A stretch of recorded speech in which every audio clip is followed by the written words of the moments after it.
Hey everyone. So artificial intelligence is completely changing the game at work, right? But you know what they say, with great power comes great responsibility. Today, we're going to dive into how you can use these amazing AI tools safely, protecting our company, and just as importantly, protecting the people we work with. Let's jump right in. And just so you know where this is all coming from, everything we're about to cover is pulled directly from Chapter 3 of a really thorough tutorial on AI security from the folks at Virtualization Options LLC. All right, if you take away only one single thing today, please make it this. Assume that AI systems remember everything. I mean it. Treat every single thing you type in as if it's being carved into stone, a permanent public record. The second you hit enter, it's out of your hands. This is the absolute foundation of AI security.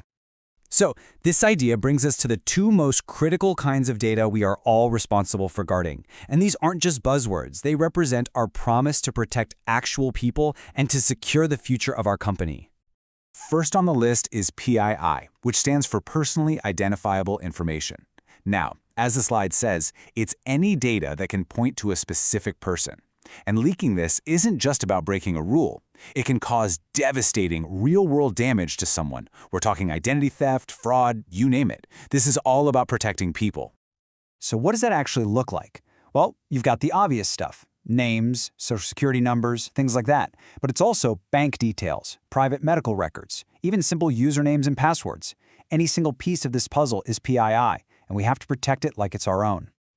Okay, our second sacred trust is our intellectual property, or IP. This is our secret sauce. It's the unique ideas, the brilliant code, the strategies that give us our edge. So if PII is about protecting people, IP is about protecting the entire future of this company. Leaking it can cause damage we can never undo. And this slide right here, it breaks down the difference perfectly. Over on the left, you've got PII. Leaking that harms individuals, and it's governed by some really strict laws. But on the right, you have IP. Leaking that harms the entire organization. It's basically like handing our whole game plan over to the competition. Both are crucial, but they protect very different things. So here's the bottom line. What should never ever go into a public AI tool? This list right here. Customer data, employee files, our strategic plans, and especially our source code or API keys.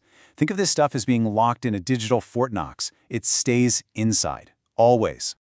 Now let's talk about what happens when these rules get broken.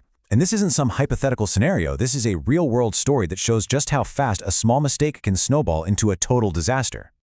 It all starts with something that seems totally innocent. You've got a developer, they're working late, they're frustrated with a bug, and they just want to fix it. So they turn to a public AI tool for a little help. For convenience, they paste in a big chunk of the company's real proprietary code. Seems harmless, right? Just a quick shortcut.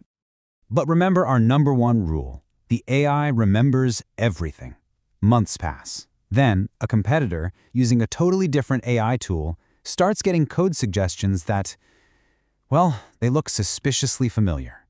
The AI had learned from our secret code and was now sharing that knowledge with basically anyone who asked. The impact was just devastating. A competitive advantage that took 3 years to build was suddenly at risk. Our secret sauce wasn't a secret anymore, and that's damage you just can't take back. And here's the lesson spelled out for us. A single moment of convenience led to a potential permanent loss. That's the trade-off. And let me tell you, it is never, ever worth it. Okay, that was the scary part. But here's the good news. You have all the power to prevent this from happening. It all boils down to building 4 simple but incredibly powerful habits that will act as your shield. First, anonymize and abstract. Use customer 1 instead of a real name. Simple. Second, think in patterns.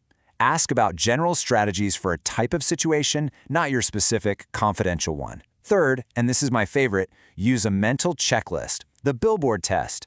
Before you hit submit, just ask, would I be okay seeing this on a giant billboard? If not, don't send it. And finally, use the tools your IT team has already approved. They have security built in that public tools just don't. This all brings us to the most important point of all. You know, technology and policies are great, but the final, most important line of defense is you. You are the guardian of our most sensitive information. Every single time you write a prompt, you're making a security decision. Your judgment, your awareness, your choice to follow these habits, that is way more powerful than any firewall. You're an active defender in this. So I'll just leave you with this one powerful question. Before you hit enter on your next prompt, just ask yourself, could this go on a competitor's billboard? If the answer is no, you know exactly what to do. Rethink it, abstract it, and protect it.